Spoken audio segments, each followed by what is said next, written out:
we are back again on Esoteric America. You know who I am. Got my lovely girlfriend here next to me. Tara, hello. Say hello. Hello. We have also got the magnanimous musician himself, Roman Merrill, who lulled us into energized state with some guitar and some research that he prematurely shared with us, but that's okay. We're going to get into it in a moment. Roman, how are you?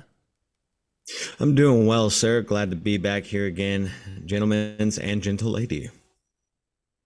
Right on. And of course, the man from Detroit probably stepped out from his Stargate to be on this Zoom call. Chad, how are you today? Hey guys, doing awesome. Looking forward to the show, man. What a couple awesome and exciting weeks it's been digging into Austin, Texas. Looking forward to capping her off tonight, and it's going to be a good time. I got a lot of Agreed. information saved up from these last couple of weeks in my computer and in my brain, and it's going to feel good to kind of put a cap on it tonight. Yeah, absolutely. Hopefully Emily's able to join us. She is planned on joining us as a guest. If not, maybe we'll have her on in the future to get her take. But Austin's been interesting. I think it was an appropriate city to spend the first few episodes of our new format on, just because it has so much to offer. I was looking on Google Earth some of the Mhm. architecture, and I noticed a lot of octagons all across the city. But to wrap up, what we've talked about so far, I mean, off the top of my head, I could remember last week we covered the first school shooting, the first serial killer in America's history taking place both in Austin, strangely enough. We also talked about some cryptids. We also talked about on a previous episode all of the owls and even an owl man sighting. The strange skyscraper, I guess you'll call it. I don't know how tall it is, but it has the motif of an owl sort of from certain angles. And yeah, we also had obviously Emily Moyer on to talk about her experience being an Austinite herself. And like I said, she might be joining us at some point in this episode. But we have no time to waste. Let's get into it. Roman, you had a bunch of stuff queued up. Do you want to share what you've looked into this past week as far as Austin's concerned? Yeah, man. Yeah, definitely. I think one of the main things that we wanted to talk about tonight, that we are actually inviting Emily back on for, is this belt of Venus, or the Venus belt, and the purple crown that reigns over Austin. It is it is beautiful. And yeah, I was looking into that. It's really interesting. So one thing I wanted to get into first, though, actually, is I brought it up in our first episode that we did on our own, where we were researching, but the etymology of the name Austin. We know that Stephen F. Austin is the founder of Austin, right? And we talked about the Austin family line, but the name Austin itself is a derivative of Augustus, who was, the OG Roman Empire emperor, and then it also, Austin is known as the little town of Athens. And I was like, okay, so Athena is tied in here. Now, Athena is incredibly important, and something that we should definitely try to remember is that Athena herself is, of course, associated with the owl. And like one of the first coins, one of the biggest, most important coins of history, is the Owl of Athena that you see here. And these are some original OG silver coins back in the days of the Roman Empire. And so you you see this, right? And you're like, okay. So we see all these owls going around, looking at these owl art, these owl structures, and we're talking about a Austin, which pays homage to Little Athens, and it's known as Little Athens for this purple crown, this interesting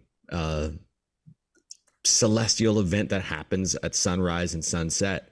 And it's like, well, maybe the owls there because it's known as Little Athens, and in ancient Athens and ancient Greece, they had these little tiny owls that would fly, and they would be known to be a symbol of the goddess Athena. And the goddess Athena has a lot of symbolism tied to her. She was, the daughter of Zeus, of course, and she's often known as the Virgin. But she's also known as the goddess of knowledge and wisdom. And you see here, let's look at this photo. Where are you? Where are you? And I was trying to find the connection between Venus and Athena, but they're kind of seemingly opposite goddesses. So I didn't find that specific direct connection. Oh, yes, go ahead. I was maybe Aphrodite is connected to Venus, so maybe through Venus or Aphrodite is connected to Athena. Because they definitely ran in the same circles, but they were absolutely separate. I tried to find their interweaving, but I think because the balance of opposites plays together there, I think that's kind of how that kind of comes into play. But I did find there was all these statues, and I've come across these before. These statues of gods mixed together in the ancient Roman times, and this is from the 2nd century CE, and it's known as the Athena Isis Tyche, Tyche, or Tycho, whatever, statue. It's like a blend of all three of these goddesses. So taking all of the archetypes of Athena and Isis and Tyche and putting them into one. And so Athena is a very high regarded goddess, very powerful, and symbolically, she ruled the town of Athens, which is known as one of the greatest cities in the world, right? So we are now connecting Austin to Athens, which is known as one of the greatest cities in the world. Then you have these owl symbolism going on. And, supposedly the Illuminati was a big proponent of Athena worship. The Illuminati order was represented by a symbol of the ancient goddess of wisdom, Athena, or the owl of Minerva. Another emblem was a dot within a circle that symbolized the all-seeing eye. However, the all-seeing eye did not belong to God, but to a mysterious unknown superior that the order revered on the day of the inauguration. It was also symbolic. It was an ancient festival of fertility. Also, the night before was Walpurgis Night, a night related to witchcraft and evil spirits. So, and I got some more connections between Athena and the owl. Mythology depicted on owls is equally interesting. Athena was the goddess of both wisdom and warfare, combining with herself two qualities we find incompatible today, but the ancients did not. A telling difference between their world and ours. She was the patron goddess of Athens and one of the greatest cities of all time. And according to ancient Greek mythology, Athena was the daughter of Zeus and his first wife Metis, whose name meant wisdom. Metis warned Zeus that their first son would be more powerful than Zeus himself, which agitated Zeus so much that when Metis came pregnant, he swallowed whole Metis and their child unborn. This gave him a headache, which he cured by splitting his head open with an axe. Zeus may have been powerful, but he wasn't necessarily smart. From the wound came forth Athena, fully grown. That's just the connection between Austin, Athena, and the owls, my friends. Yeah, very interesting. That's interesting, Roman. Yeah, I went down a similar path in my research with making the connections between some of the buildings in Austin and Athens, but I'm gonna have to send you my links first, Roman, so you can share it. But what do you think of that, Tara? Well, I was trying to look into it a little bit. I was looking into it a little bit, um, and saw the I made the connection with the owls because the graffiti of the owls is all over the place in Austin too. Um, and just yeah, Mhm. the owl of Minerva is connected to oh, the owl of Minerva spreads its wings only with the falling of the dusk is a quote from Hegel. So I don't know. Maybe that's like connected to the Hegel, yeah, this guy, George Wilhelm Friedrich Hegel, yeah. a German philosopher. Uh-huh.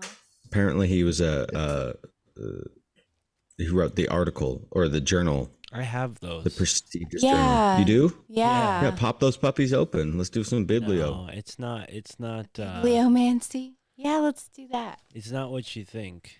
It's like it's a bunch of Tara. I thought It's a it would just be fun to do. It was right. it's a bunch of professors writing about why they think Hegelian philosophy is important. That's all it is. Oh, I see. It's just like Preaching it's to the just like preaching to the choir. yeah, it's just like like it's an academic journal, so it's like meant for other people who have that like academic pursuit. It's not like it's just it's like a circle jerk of people who like Hegel. Like there's no like Yeah. I mean, I'm sure some of them are a little critical, but for the most part it's like yeah, it's all just like yeah, and this is where you can apply Hegel's work to engineering.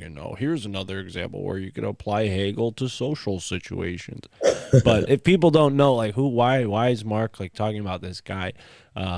Hegel is not exactly a good influence on Western culture, in my opinion. But that's not really a conversation that relates to Austin, Texas. So we'll just leave that there. But yeah, that is interesting. There's a whole group of secret societies that use this owl. I mean, Tara can agree or support this. When we walk around Yale, there's dozens of owls all over the Mm-hmm. buildings. So clearly they have some sort of reverence for Minerva or Athena here too. Well, I think you're right, and I think there's that cross correlation between these different gods. Like this statue made by the Romans themselves, they were saying that Athena holds archetypes of Isis, who holds archetypes of Tyche as well, and so which we also see a lot of Isis worship when it comes to the Freemason symbolism and architecture and everything. So if you're seeing things that are resembling of Athena, they might also be cross correlated and could symbolically be tied to Isis worship, which is heavy. The cult of Isis, absolutely. So Athena is in turn very similar to that, and I think that's why these syncretic statues that the Romans were making. Like, I wish I could show you some of these other ones. Well, And that's before another we episode. But yeah, they'll do things like Hermes, Osiris statue. Like the Romans were making these really cool statues with like a bunch of gods mixed into one statue. And I'm not sure too much the history and the reason as to why or who the artist was and where these statues were held. But it is rather interesting. But yeah, so that's what I have on the owls and Athens and Austin. I have some other stuff, but I thought maybe pass the ball just to keep it rolling, and I'll come back to some of the other stuff here later. yeah, Roman, I don't know if you noticed, Emily is here. Hello, Oh, Emily. Thanks for joining us. You're muted, but we're happy to have you here. And it's a pleasure to have you back Hey, on the Emily. show to wrap up Austin. Hey, How are I'm you so today? sorry. I'm No, good. don't be. I It's was fine. thinking I was going to get the link on Facebook from Chad, and for some reason I forgot. I don't know why. I'm always confused as to whether Michigan is Eastern or Central time. So when he was like, it'll come at 7:45, I'm sitting there waiting for it to come at 7:45 my time on Facebook. So many apologies. I was actually here, but confused. So anywho, glad to be back with you. I've been listening. For the mix up. That's right. We've only been recording for 15 minutes, so you didn't miss much. Roman was taking us through some of the things that he's found, connections to Austin and Athens, and and obviously you filled us in on some of the owl symbolism when we first spoke with you, and yeah, we found a few more examples of that, which I'm sure you might be aware of, but. We wanted to have you back on after you alluded to this violet crown. You know, we were hoping to get into that before we left Austin. You know, we may come back to Austin sometime, but this is our last Austin episode, so we didn't want to leave out that very interesting cliffhanger that you gave us about the violet crown. So thank you for having me back. And I want to thank you guys for that awesome time I had a few weeks back. And getting to sort of go through that in the way I did has been really interesting for me and like made me like where I live even more. So I'm like even doubled down now on engagement in terms of like, how many places can this be? Right. So a couple of things. We can get into owls. We can get into violet crown. I was listening to one of your episodes, I think the first one you did after me today, and just like, I was like, I have to stop listening because already based on the hour I listened to you guys there, I could probably talk for 10 or 20 or 30 hours, and I'm going to save everybody from all of that. But you guys hit on a lot of really good things in that episode. Some of which maybe we can revisit here, particularly as it relates to Austin as a rainbow city and connections to the Wizard of Oz and the Giza Plateau and the as above, so below mirrored symbolism of the rotunda and the upside down rotunda. So these are some things, as well as some of the stuff you talked about in terms of the trees, the oaks, the Balcones woods, the treaty oak. Like there's a million places we could go. But to answer your question for right now, as far as owls, the symbolism, you guys hit it with the frost building, and I will explain whenever you're ready for that. The Anubis disguised as an owl. There's also the owls on the bridge, which we talked about. Yeah. I wasn't aware of all that owl graffiti, but there is a brewing company here called the Blue Owl, as well as a glass company called the Blue Owl. That is kind of a really weird store that we ended up at one day on like a weird, one of our sort of owl synchro mysticism glass bead game episode that spilled into reality. The Blue Owl Brewery here is one of the most well-known for like the sour beers that have become really popular in the last couple of years. And it's located in an interesting area, but I can only think of one owl graffiti I've seen. Some of the ones you've shown, I don't know where those are. Those were really interesting and fantastic. As far as the violet crown and the connection between Athens and Austin, that is the connection. The connection is that these are the two cities referred to as the cities of the violet crown. I wasn't aware that there was an owl connection there as well, and I obviously missed what you guys just said. So I'm unclear on that connection. But what we discovered about the violet crown was kind of interesting. And I have a lot of really good pictures of this phenomenon that are not, for some reason, available querying that on the internet. I didn't have time to put together a slideshow, but I know you guys put together a really cool opening. So who puts that together? Is that you, Mark, Chad, Romy? Who puts who? Mark? I don't know if Chad and Roman are even aware that I do this. Maybe they've watched, but I don't ask them to watch the episodes they participate in. But yeah, I make those. Never seen it. Tara knows about them. No, I'm just kidding. Of course I watch it. I love it. It's beautiful. I love it. One of the coolest things about your show. And after I saw that, I was like, can I have him make one of those for every episode of every show I do?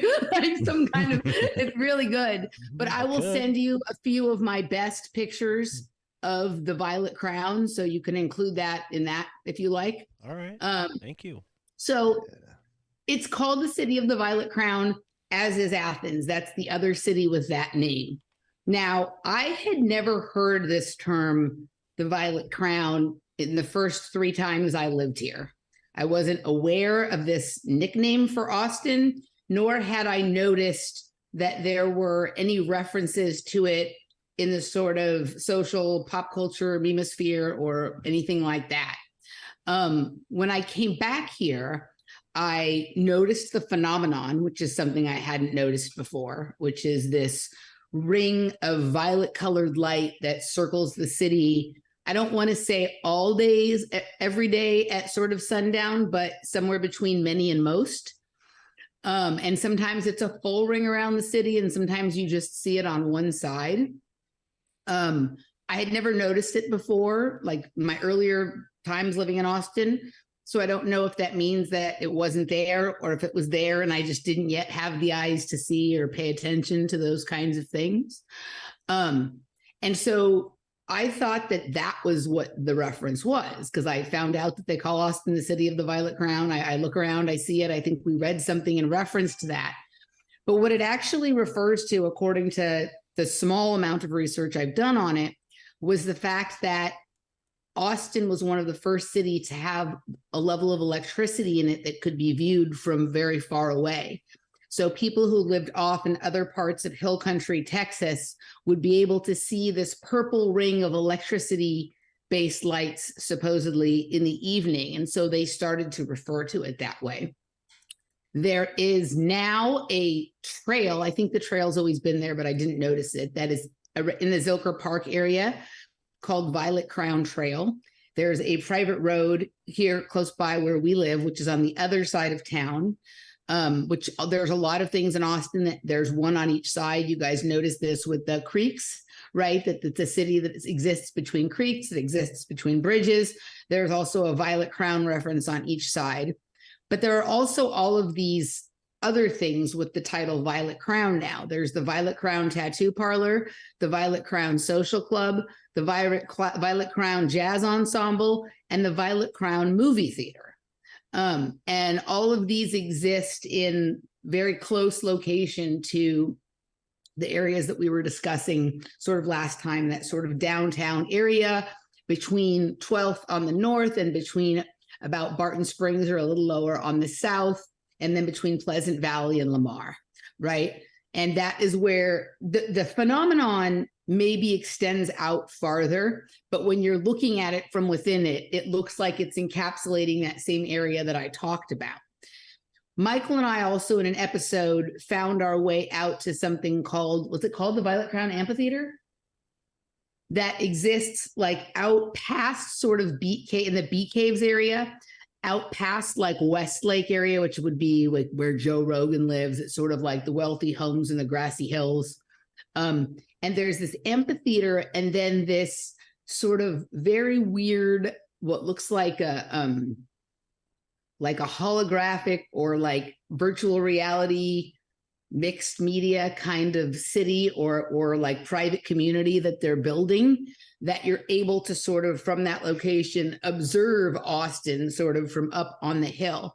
But when you look at the mock-ups for this supposed city, it looks kind of like, did you guys see that weird thing that came out like a couple months ago about the line in Saudi Arabia? It was like a whole city. And it's kind of another iteration of that. And we went digging into the guy who was the designer or the creator of this city. We found some pretty weird stuff. It was several months back.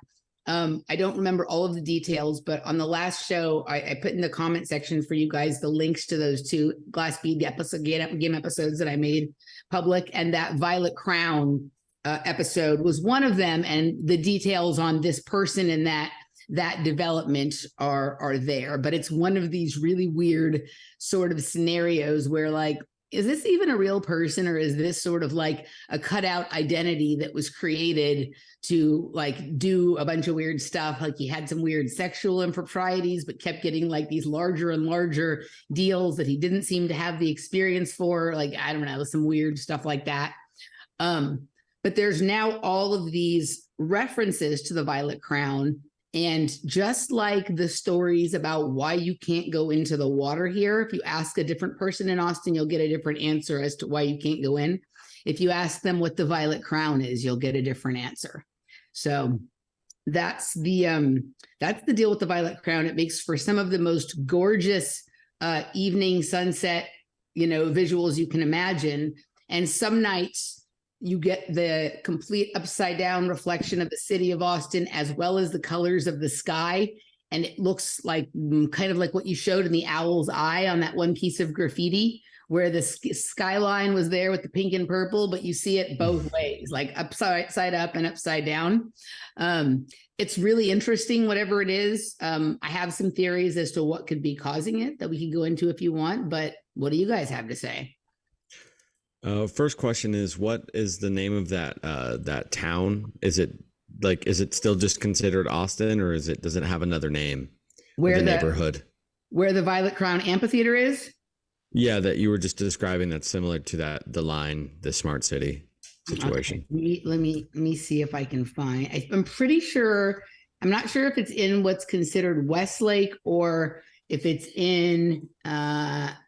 Let's see. No, not the Violet Crown Amphitheater. Here we go. Was Austin considered a smart city on its own? Did it sign up for that? So I think there's areas of Austin that are participating in Internet of Things, smart city. Screen share, I'll show you something. Okay, here we go. So this is the Violet Crown Amphitheater mock-up right here.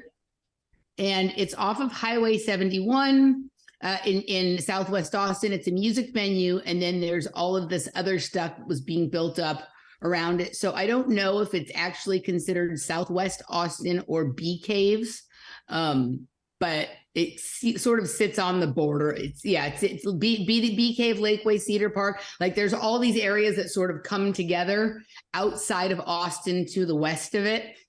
In the very green area of hill country. But we include in that episode some of the very interesting videos and media that have been sort of produced, giving like a tour of what it would look like, right? It doesn't exist yet. Yeah, it's really interesting because Purple Crown automatically, first thing it kind of brings up in my mind is, purple is always associated with like the higher power, like the royal family and the royal house. But the purple is also connected to, and violet is connected to the crown chakra. So you have the purple crown, which is the color, symbolized when you have that highest form of consciousness, the highest you can go is like that violet ray or that color spectrum. And so, which is really cool because, you have that connection to the Venus and consciousness and love and unconditional love. But then you have like the royal family connection and all of that symbolism that goes in there. So you're like, oh, he's kind of sticky, but yeah, so there's so many ways to look at it. I mean, there's so many directions you can really kind of take with it. You can take that divine will, that divine power, that good higher conscious state, or you can go like a little darker and kind of dive into all this big money corporate owl overlords, the duat, into like this sort of secret society of homestead. I don't know which way to look at it. So I think it's a both and it's a show I recorded earlier today with Nish. We were also talking about violet and crown chakra in relation to kind of different but connected things, because at this point I think we're understanding the interconnectedness of all things.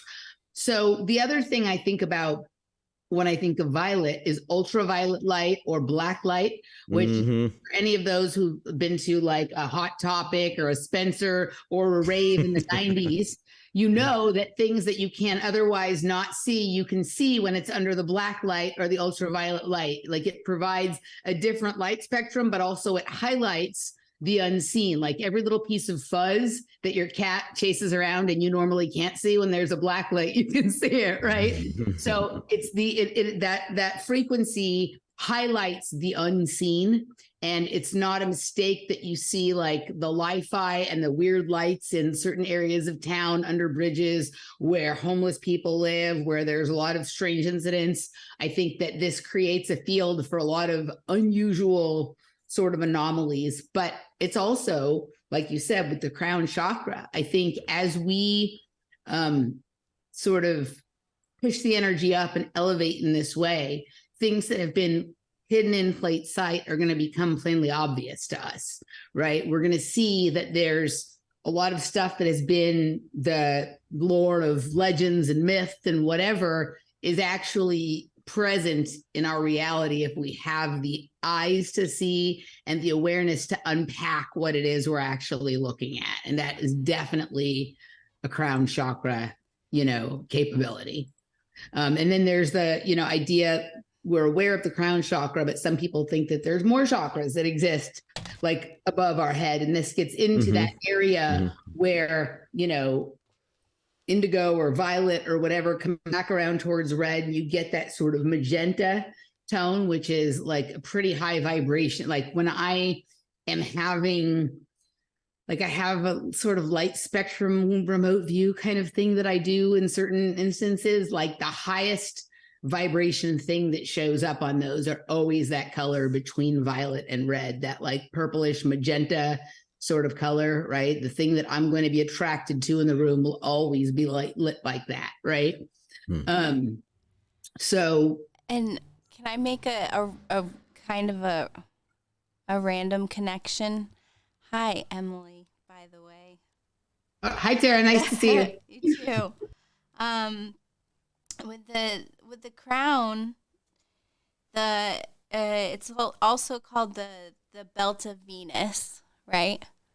And so Venus is connected to Aphrodite, and I found that Aphrodite is connected to Apollo. Like Apollo channels the energy of Aphrodite and creates with it, and that energy is I'll just read what I have here really quick. The three graces as her inflection as the moving powers of the energy of the world. The energy of the Apollonian mind moves everywhere through the muses. Muses are inspirers of illuminated mind whom receive energy through the graces. So like that, that's connected in this book I have here, that the graces make up the energy of Aphrodite, and then Apollo channels that energy like as light. So I'm just thinking that like the muses are our creation and music, and Austin is the music capital. And I think one of the most famous, you know what I'm saying? I think one of the most famous muses was Apollonia for Sir Purple himself, Prince Rogers Nelson, right? Apollonia, wasn't she his muse during the heyday of his musical career? I think so, right? So, absolutely. That when I was looking at it in terms of the connection to Athens and Greece, some of that came up, and I hadn't thought about it that way, about the muse and the connection to music, but that would definitely be, Austin certainly has a masculine aspect to it, but the violet crown would be something that I would consider definitely part of sort of the feminine inspirational energy behind a lot of the creativity that comes out of here. Well, and on that note, the violet crown being originally named after Athens by, classical authors who are writing about this glorious city, there's a couple different explanations for what Athens actually meant etymologically, and it seems like the first one that's proposed is it means flower, or the flowering city. So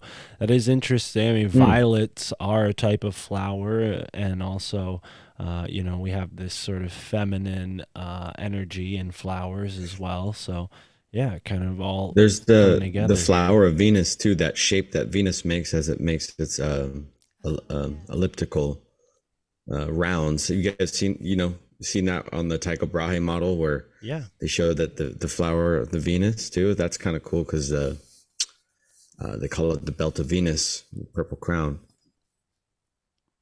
I wonder if there is I wonder if there's like a specific astrological viewing that you can get at both Austin and Athens that makes those two significant. And what I was reading about it is because it happens in other places of the world, but it's not like exactly significant enough in a town. Like most of it happens like mountainous ranges, but a lot of it is like dust and particulates, nanoparticulates in the air that reflect off the sun or the anti-solar light or something like that. Yeah, I mean, I think that's one of the things that I've considered as to why I didn't notice it back in 1999, because there weren't as many particulates in the air as there are now. And so it either didn't exist or it was much more subtle or much more rare. It wasn't like I don't see how I could have I lived really close to where I live now for a couple of years. So though I wasn't as observant of the same things then as I am now, and I was distracted with a lot of things that I'm not distracted with now, I don't see how I couldn't have noticed it even once, especially because like I would walk across that bridge at happy hour to go into downtown from my apartment to meet people for happy hour. So you'd think that like maybe one time I'd have noticed the sky was purple, but I don't know for sure. And so I think some of the confusion around what the name means or why there's so many things with that name in town right now may be very similar to lots of other things in Austin, that it's like a name with many meanings that sort of transforms and changes over time. And the legends, we look back at history for the explanation of things, but I'm in a lot of ways like more of a fan of the evolving story, right? And especially if something can be true in many more ways than one, like I kind of like that. That feels like there's more to add to than there's just like when this one historical story that is like, what everyone thinks it is and believes and doesn't allow for too much creativity or interpretive process for the individual, right? So. Yeah. And I don't know. You got your purple crown going on all around you tonight, Tara. I want to say something about what you said about the royalty, though, like the royalty aspect of this, or is this higher dimensional stuff? And everything I've been looking into as of late, I come up to this point where I can choose to be like outraged or still bothered by the things that lots of evidence points to that somebody has done to humanity, done to the collective, done to me. And there's all this evidence, and the sleeping people don't believe it. It wouldn't matter how much evidence you showed them, they wouldn't. And it's definitely there. But when I like get fatigued of being outraged or upset about that, then I'm finally able to look at like what's actually going on in a situation. And there's this greater mystery or phenomena. Well, there's lots of them, but they're part of all the same story, I think, that everybody is trying to understand. And there's some people who prefer that they understand it before you do. And if there can be a story, a legend created, whether it be true or not true or partially true, that keeps everybody either distracted or outraged or wanting to avoid something for a really long time, that allows them the space to sort of get out ahead. And once the outrage is gone and you can look at it and start to try and understand it, it's not that dishonest or immoral or bad things other people have done to try and keep that secret or to get out ahead of the knowledge of everyone else is okay or acceptable, but you can then sort of understand why they've done it. And then, you can choose to do something else with the knowledge you gain on the other side of that. But I think that it's entirely possible that a lot of the things that we believe about the royal family are highly embellished. Lots of them probably not true. Some of them definitely true and unacceptable. But the amount of energy and calories that are expended, like talking about that and trying to prove that and all of that other stuff, instead of being like, what are they really concerned with?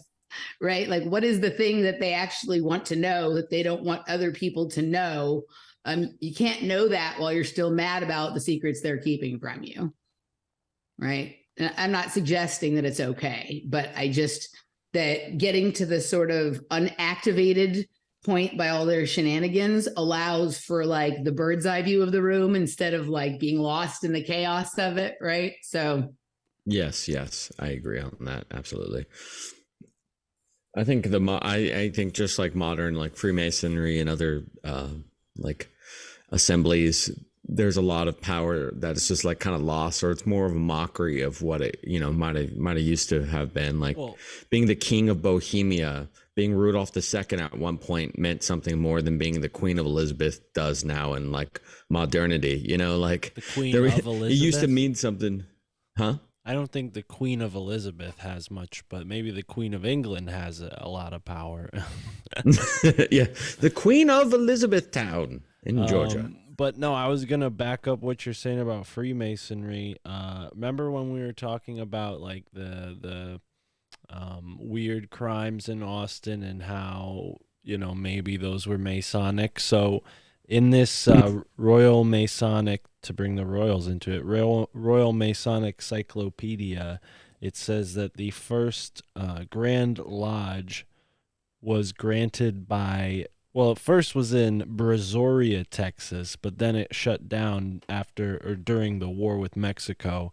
And then they opened up a new one in Houston. Then it became kind of unfavorable to be a Mason.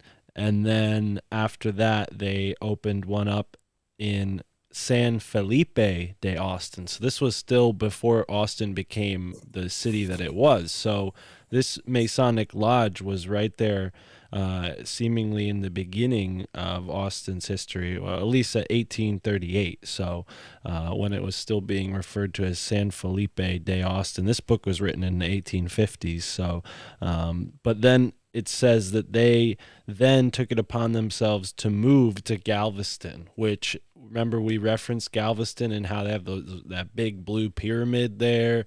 And I don't know, maybe they had like a sort of secret lodge that remained in Austin, but it doesn't seem like Austin is like the home base of any Freemasons, which would make sense as to why maybe it was I don't know, the victim of those things. Maybe they chose Austin for that reason while they're hiding in Houston or Galveston or elsewhere, I mean, I'm speculating and definitely being accusatory. I don't have any evidence on that, so I'll just coach my accusation with that. But I definitely think that, we got to look at groups like that during that time period, maybe doing things for political reasons that wouldn't have been obvious at that time, but would be more obvious now. Yeah, I mean, that's where you get into kind of like, I don't know if any of you guys have ever looked into the Dave McGowan work prior to Weird Scenes in the Canyon, the Program to Kill work. Are you guys familiar with his narrative on that? I'm not familiar enough with it. Please, can you give us like a quick rundown on it? So he wrote a book called Program to Kill that was like really all about the serial killer phenomenon. And you can still find a good number of interviews with him talking about this subject. In fact, somebody shored up like a really good one that was just about an hour long a few weeks ago on some channel I'm subscribed to on YouTube. I think it was actually the Program to Kill YouTube channel, which is not Dave McGowan's, but it's based on his work.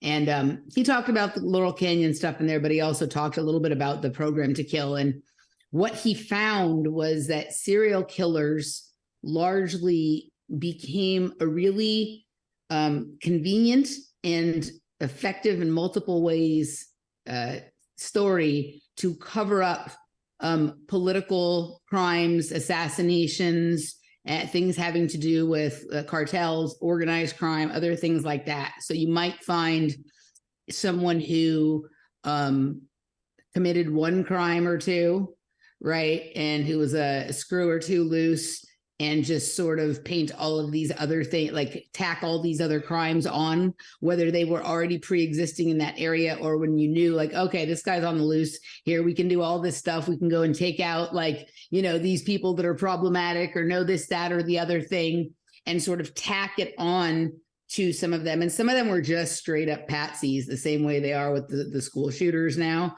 And he also lived through and noticed that, like, it was really weird. We had all these serial killers, and then all of a sudden one day there were no more serial killers, and now we had school shooters, right? And school shooters seemed to also take care of certain political issues and problems, whether it be maybe not assassinations, but accomplishing certain goals. Serial killers created a tremendous amount of fear. Whenever you have a fearful public, right, then they're more malleable. But if you look at the backgrounds of some of these serial killers, some of the strange things and sort of connections and interactions they had. Like, I think he said in one interview at some point that, like, some of their parents knew each other. Some of them went to the same summer camps, you know, and then also this weird thing where you have like these celebrity murder, like forensic investigators and, like, you know, detectives and whatever, who the same one that worked on this serial killer crime worked on this serial killer crime.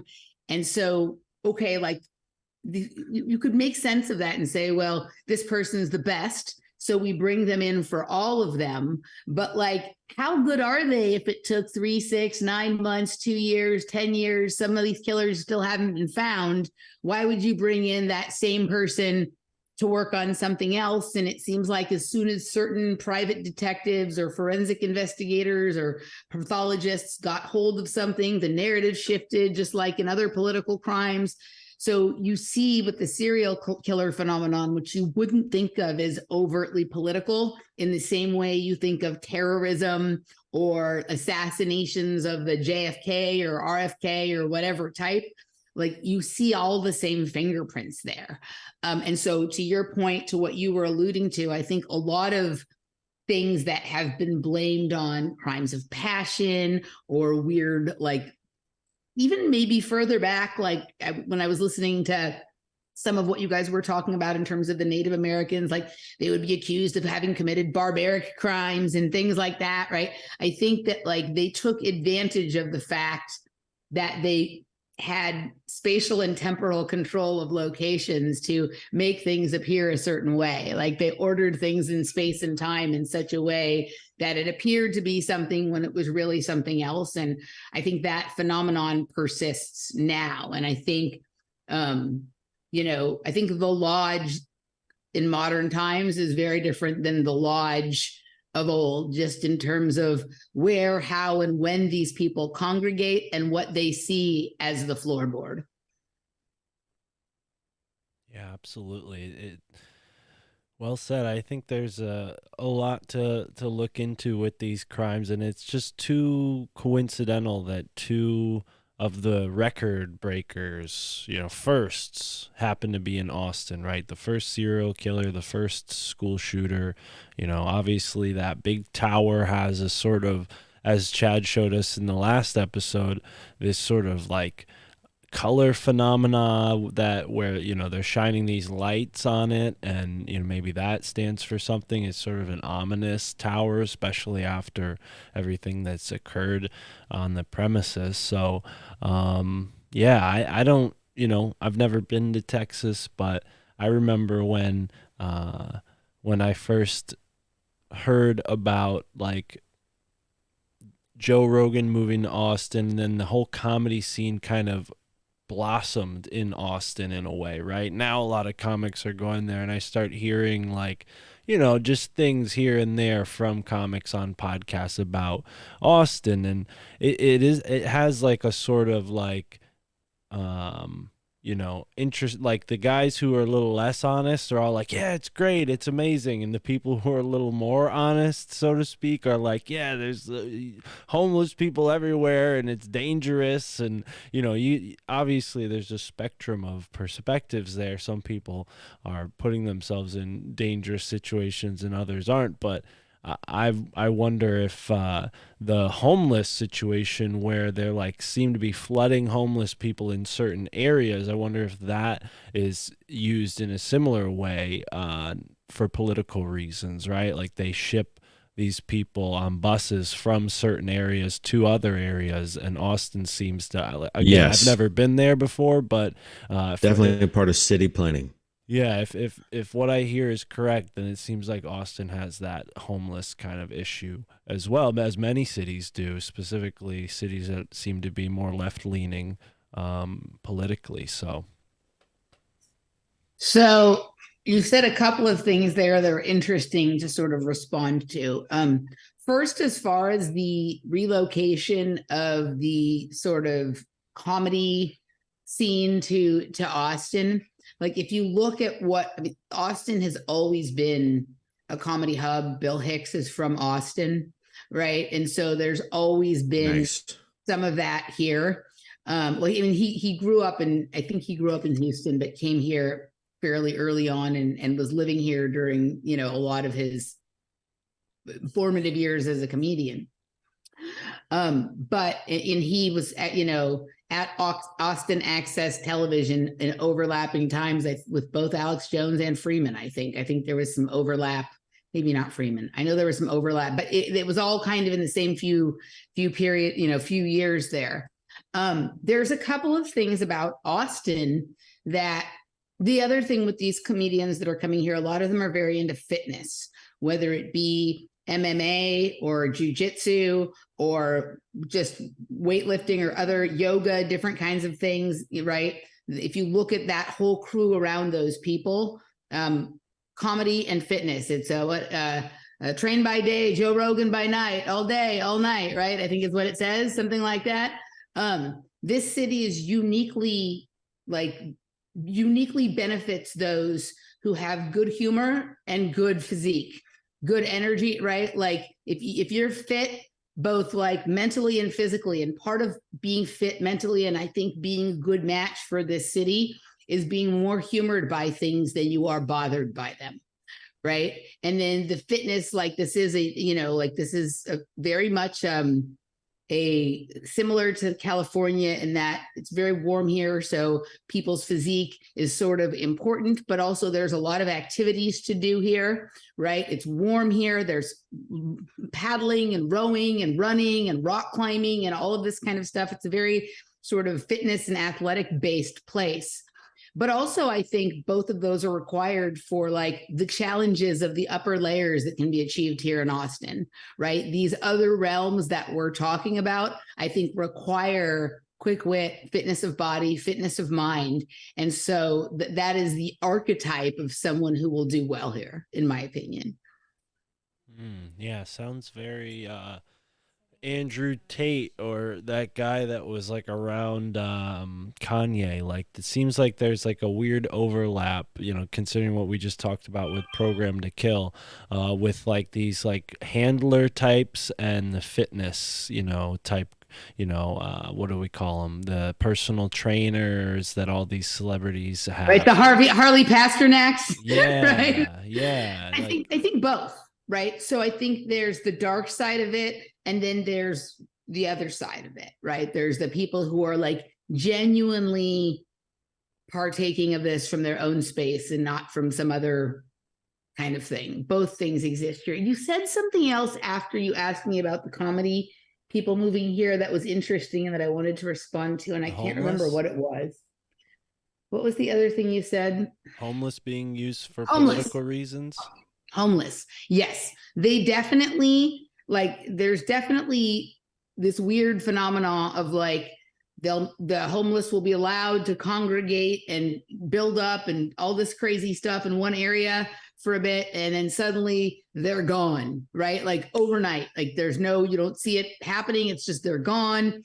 and then you don't see any of them for a while, and then in another part of town, and then the same thing happens, and again. And it does seem to partially be tied to arguments over city planning and land rights and who's going to be able to build what where and sound, or it does seem to be that is part of the show there. But the other thing that I've noticed about homeless people, and I could say this about Los Angeles as well, but it's a little bit different here. I think there's a lot of unique individuals camouflaging themselves amongst homeless populations. And by unique individuals, I mean travelers of the dimensional and temporal sort. And I think that's I do a lot of observing of some of these homeless camps, because some of them pop up right out here on the lake, on the trail where I exercise. And so sometimes I will look at the same person or the same group of people every day for long periods of time. And you begin to observe that not all of these people are what you first think, what they first seem to be. And some of them are definitely not there because they're fallen on bad times or hard luck or out of money or something like that. There certainly seems to be some other things going on there. And I would say the same thing about some gang members and people who are graffiti artists and taggers and things like that. Yeah. I think these groups of people some of them are very well aware of where some soft spots are, and they're pretty fixated on them, and they're leaving signs and clues as to what's going on everywhere. Well, and on the point of like people being like walk-ins, stand-ins, or even being possessed or like being vessels, I feel like that's kind of what you're alluding to. Roman, didn't you point out that there was an insane asylum that was built, like one of the first major buildings in Austin was this insane asylum? That was Chad, but yes, Chad absolutely. Pointed that out. Okay, sorry, Chad. So Chad pointed this out, and you know, recently I've been looking into a little bit of stuff about New Haven, and one of the things that came up locally here is this, you know, guy who wrote the first book about mental health. His name was Clifford Beers, and he went insane, jumped out his window, didn't hurt himself, but you know, for the rest of his life he was like not the same, and it seems like they sort of coerced him into this position. And then he wrote a book and became this sort of advocate. But from the darker angle, it seemed to be gravitating towards this episode.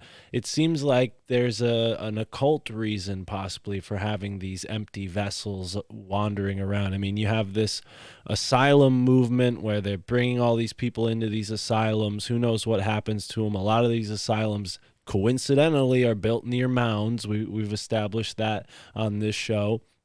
And if these people are vessels, looking back at Athens, right, the muses and the oracles, right, this was very much an accepted part of culture. So I mean, maybe the elite, whomever they are that owned these asylums, had that in mind. You know, they create a bunch of oracles and muses and let them run amok, so to speak, without any guidance, and see what kind of beings they channel. I mean, is this do I sound kind of James Shelby Downard crazy right now, or I just started this series called Wayward Pines, and it kind of sparked back up this like kind of like society as a creation aspect, or like a test tube baby aspect, that like we even in waking understanding reality, we think we have like a pretty good grasp on what the story is in our local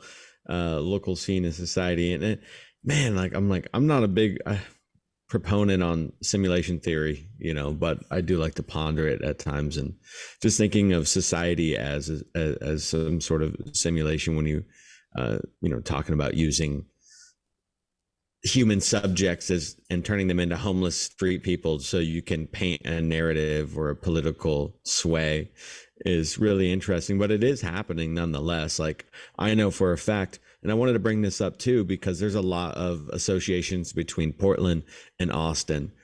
And I'm very familiar with Portland. I call it, that's my home airport that I fly into to go see my family. I just spent 4 days there over the last weekend, and it's gone to shit. It's been sliding terribly. But anyways, Portland's completely trash. But both towns have this slogan of keep Portland weird or keep Austin weird. Portland has had that sign ups famously since the 90s. So it's been going on for a while. And I know Chad was looking into some of the bat stuff that Austin is known for, like all these swarms of bats. Well, it's very famous that Portland has swarms and swats of crows. So you have murders flying above the town, and very, very, very, very, very significant of the emo energy that's there, you know. And you have the heavy music scene, and Portland is known for its liberal tendencies and what have you to be upon the media. So I just thought that was a pretty interesting association that, since this is the last episode we'll be doing on Austin, to bring up that like Portland Austin connection. Last episode for now. We may come back to Austin in the future. Yeah. I don't see why not. So there's a lot of people that make that connection between Portland and Austin. There's been a lot of people moving or considering moving here as Portland has slid down it slid. Austin is not, I mean, Austin is very tempered by the red state that is the rest of it surrounding it, and all of the guns that have Austin encircled. So like the farthest left tendencies are sort of mediated by that. I kind of want to go in order to a couple of things that was said. So to your point about Oracle, Mark, just so you know, Oracle moved here from Northern California, and this is just a few hundred feet from where we are sitting right now. And I have done many episodes with Michael and had many conversations with people about what this actually is. This building, sorry to interrupt, but I think I saw this building on Google Earth. Is it near the Capitol building? Is it proximal to like the main area of town? No, it's across, it's on the same side, it's on the other side of the river. Oh, okay. It's not far from there, like if you were to draw a straight line. Because there's a weird cube-shaped building near there, and it kind of looks like this. That's there's a lot. There's some other buildings with sort of some similar strange shape. Yeah. But this is just right near me here. In fact, one of the Violet Crown roads is on the campus of Oracle there. I think it's a private road. But for a while, the biggest homeless camp in Austin was just right out front of this, right? So interesting what you're saying. Now, I agree with you. So you said something about we were going the more dark path tonight. So at this point, we might be able to kind of shift from the dark path to the light path, and that I think that exists, what you're talking about, in terms of like walk-ins and empty vessels. I think there is some of that. I also think that there's some stuff going on here with virtual reality and holographic reality that has nothing to do with the headset. So I think that like some of the things we see out here in the public, they look like they're real people, but if you don't actually get real close to them and to check them out and touch them and bump into them, you might be surprised. I don't know if y'all have seen the new TV series, The Peripheral, but in one of the episodes, they show how a lot of the people that appear to be the public aren't actually there. But for most people, you would never notice the technology is that good. I think there may be a few things when you asked about smart cities.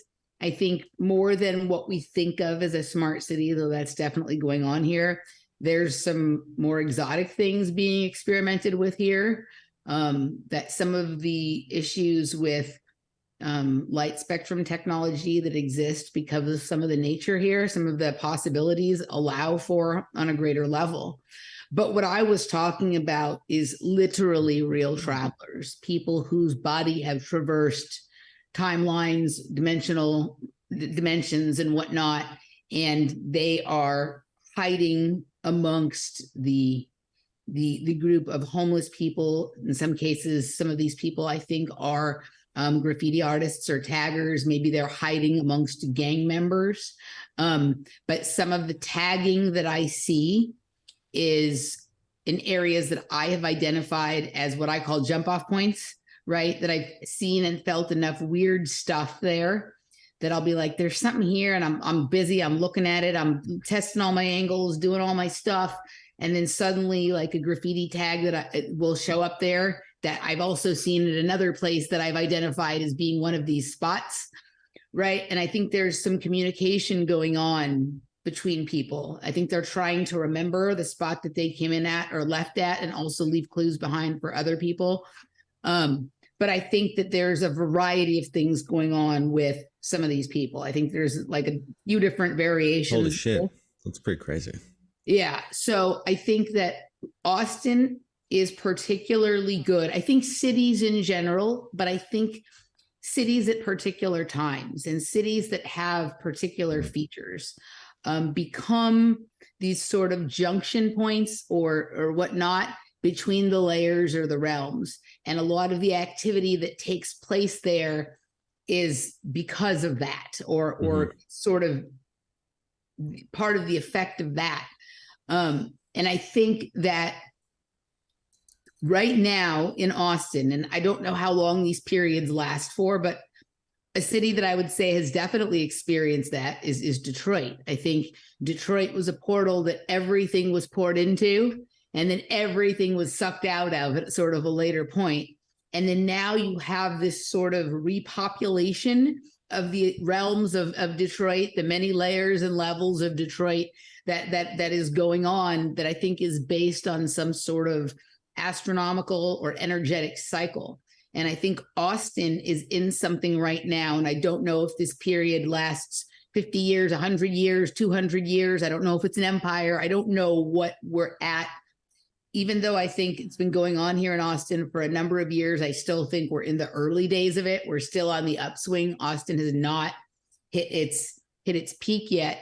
But I think it's going to be a city of tremendous industry and lore and all kinds of things going on. And I think that whenever we've seen a city rise like that, and then maybe even later if it falls, right, I think taking a look at the dimensional aspects, the many versions of reality that are geocached on that location, and looking at them from a variety of angles, not just spatial or temporal, but like, putting those things together in interesting combinations yields more interesting results as to all of the possible things you can access from that point.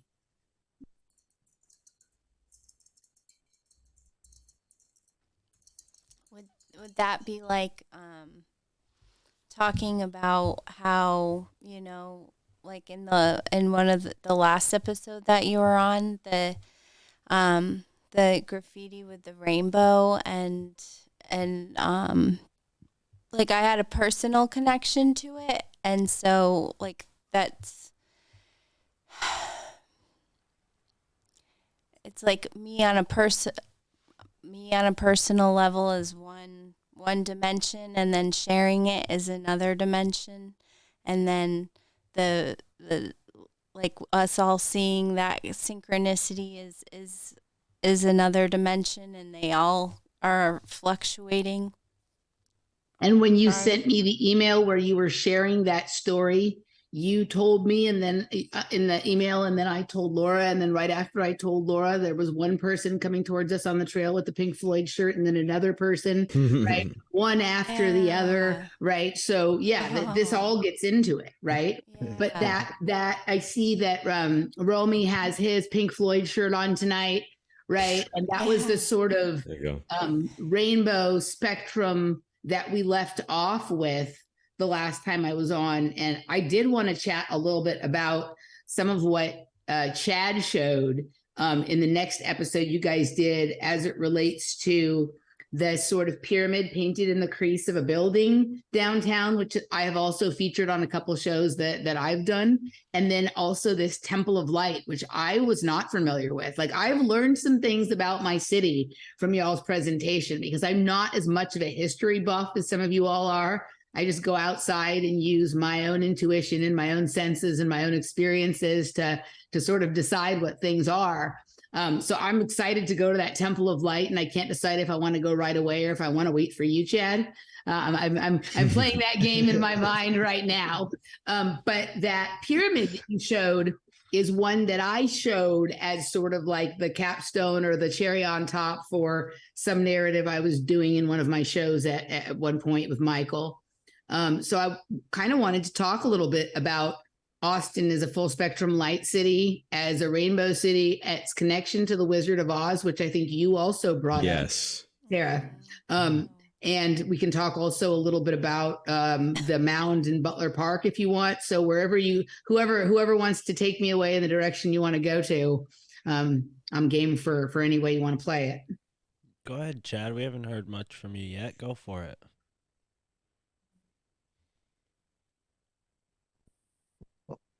Well, I'm interested in one of your conversations with that pyramid hole. When I found those pyramids, and I'm interested on how you found those pyramids and what you connected them to personally. Okay, you were distorted and frozen for a second, so I missed about the first 20 seconds of what you said. So you came in at something about pyramids, but I'm not sure which ones you were talking about. Okay. Yeah, I was just interested in what kind of symbolism you found with those pyramids. I was kind of basic in general and said it looked like it aligned to the Giza pyramids. I was curious what kind of what you found. Okay, I guess you're talking. I wasn't sure if we were talking about that rainbow pyramid that's on the section of the one building, like the painted thing. I see what you're talking about. So first of all, I wanted to. Well, we can talk about both. Gotcha. But the way that you aligned the Giza plateau with the pyramids, like I was showing Laura, I'm like, you nailed it. We didn't talk about it at all, and I tell Laura this all the time. Like I go on and on to people about how there's so many pyramids in Austin. They're everything. There's buildings that are definitely pyramids. And then there's ways that one building like sort of looks against another building that creates looks of other pyramids. And there's certain buildings that themselves are a straight pyramid, but the way the lighting on them at night makes it looks like it's a step pyramid with a regular pyramid behind it. It's almost like they're layering the Mesoamerican pyramids in front of the Egyptian pyramids, right? Like there's all of this. And the way you lined it up was really good, right? But if you were to come here, I could show you all of this crazy stuff that like there's not only is there the layout you're showing, there's other angles of the Giza Plateau that you could get using different buildings. And one of the things that's really hard to show when we're showing pictures of the buildings is that some of the buildings exist on both sides of town. And what I mean is, like on the west side of town, you'll see some of those pyramids with the step. And on the west side of town, it'll be a straight edge pyramid that has an architectural feature on it that makes it look like step pyramids, but they're completely in alignment. So the fact that it wouldn't reflect, you wouldn't be able to see a shadow because the way the new building was built, like almost hides that in the reflection, right? And then there's all of these buildings in Austin that from one angle look like they are a rectangle or a square building. But when you actually get to the right angle to look at them from, they're triangles or pyramids this way. And then some of them also look like it coming down this way. This city is so psychedelic. Like I could just move you different points around the town and you would think that the same building you thought was one thing from one period of some civilization was now something else important in another civilization at another time. And it's the same fucking building, right? Yeah. From the apartment that I live in, next to the Oracle, who can see all things, right? We have a 7th floor, we have a rooftop. And the angle, like the rooftop has like the business center and all that kind of stuff, it has the pool. It's a very mid-century modern building, which I think is the best for examining this kind of stuff. But it comes to a corner that I think is the best angle to look at downtown Austin from a little bit of distance from. And when you look at it, if you sort of look this way, you see the Giza Plateau. There's an angle you can look at it where it looks like the fucking Champs-Elysees in France. There's another angle you can look at it where it looks like the Golden Gate Bridge connecting across the water there, right? I think there's something that they're doing with Austin that, like, whatever this portal is, it's an access point to almost any place and any time, right? And it always looked amazing to me downtown, but when I realized that it was all these things, like we had eaten some mushrooms, when we were done, we went upstairs, we looked at the city, and suddenly I saw all this stuff. And now I can see it sober in the afternoon, and, you know, I can point it out to people. It's easier to point it out at night, but it took sort of that extra vibration, the little extra knowingness that comes with that, for me to sort of develop that sort of awareness and confidence that what I was seeing was exactly that. But yeah, and the building that you showed, the owl building, the frost building, that is also Anubis, right? So if you look at it from one angle, like there's many angles you can look at this from, and there's a lot of lore about what this building actually is. And the idea is that the people, the architects who designed the buildings are from Rice University, and their symbol is an owl. And so their owls were taking over Longhorn territory here in Austin, right? It's a good story. And then there's the 33 floors and the masonry and all that stuff. But if you look at it straight on from the corner point of my apartment building over there, you can see that that thing's Anubis, right? It looks exactly like Anubis. And those striped parts that are his coat of armor, they look like particle accelerators. They look like sort of a stacked linear particle accelerator going up instead of this way. And when you were talking about if your spirit or soul is as light as a feather, say the way, how does it go? Say it. You said it. If your heart is lighter than the feather, you're allowed to pass on to the afterlife, and you are reincarnated. Right.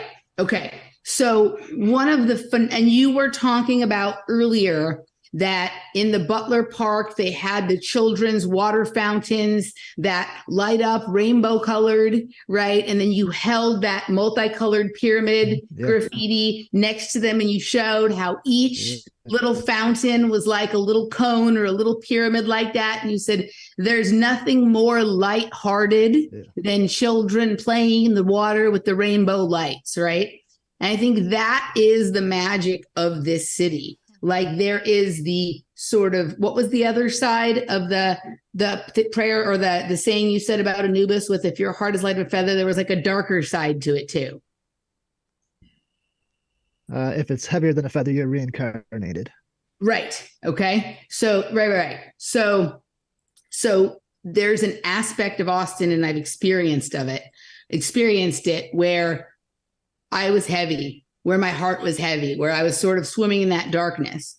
But when you're in that sort of lightheartedness, that playful, more humored by things than you are bothered by them, there are realms and realities to this location that you can experience that just are not available. Like the same thing that looks amazing and magical to me now, when I was like in my drug stupor, like at a certain point, like all felt like dark and like everything was wrong and the reality was not welcoming to me and all of this kind of thing. So like in that saying and with that building, and you have like the owl that is kind of ominous and creepy, and that aspect of what you said, and then this lighthearted thing, it's very true of the energy in this city and like which versions of it you're going to get to experience based on the way you meet it.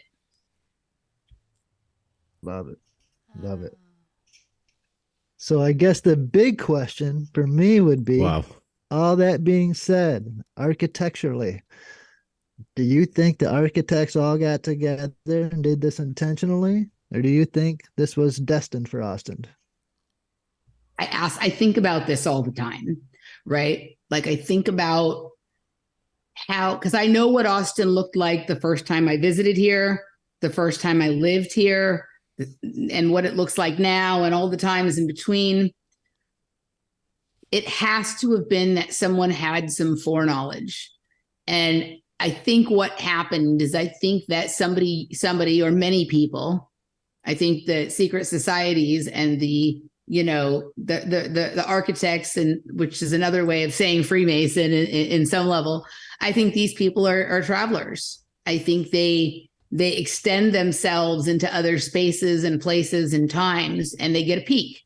I shared with you all last time how I got a peek of the future of Austin. I can't be the only person who was doing it. And my jam was like music and dancing and the things we talk about. But for some other people, their jam is like buildings and city planning and things like that, right? So I think you can move forward and backward in time and up and down in terms of the realms and get sort of like a template or a view. And it's like, I look around at the things that are in Austin now, and some of them were things from some of my visions in the past, but other things, there's like literally pieces. There's this one mural of graffiti on Lamar Street. And you guys did a good job talking about Lamar and about some of the other important people in the history of Austin. But Lamar is like the main pass through of where some of this, the highest sort of metaphysics are. There's this one mural that on that mural, everything on there is something that I would have associated with the symbolism and the memories of like what I consider to be the MK Ultra experience for me. And so I had to ask myself the question, is what I thought was part of programming and mind control really just some things I viewed on my quick tour of Austin 21 years in the future that stayed in my mind and made such a deep impact on me?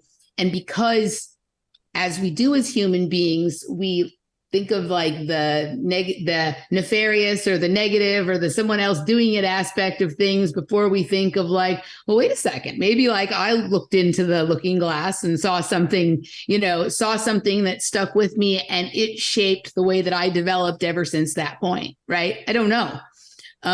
But I can take you when you come down this one mural and the amount of symbolism and symbology that is there that is connected to what we think of as MK Ultra programming that I knew nothing about the first time I lived here and that I know all kinds of things about now, right? It's all on one mural, right? And so, it's bizarre. I mean, I have to consider that it could just be that I saw that and it made such a lasting impression on me that it acted to have some control over my mind from that point on.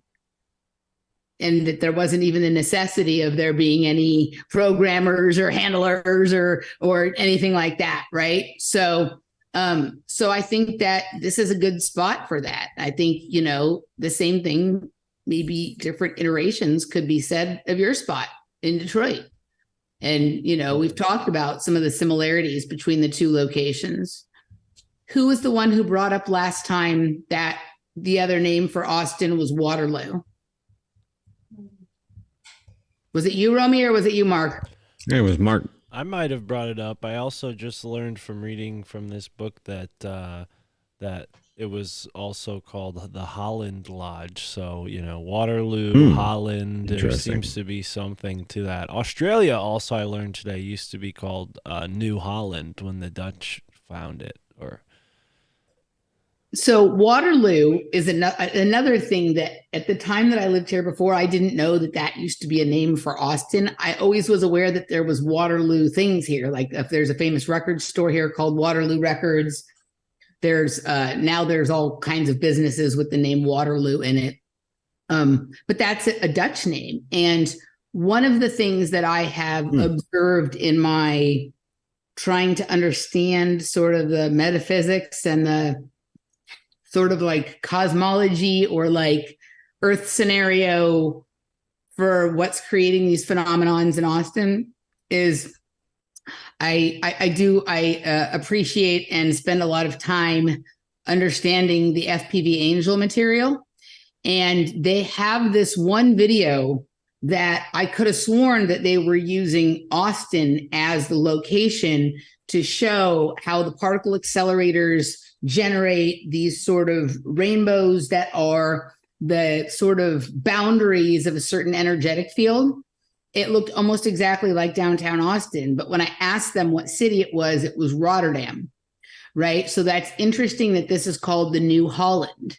And my guess would be that a lot of these cities that are situated with rivers running through them in a similar way may be built on a similar model. And I think one of you also said that Austin was modeled after Philadelphia, which is in Pennsylvania. And there's a lot of similarities, even though like Michael's location is not urban and this one is. You guys see the Butler Mound looks a lot like where his, what's the name of his mound with the right to the 40th parallel?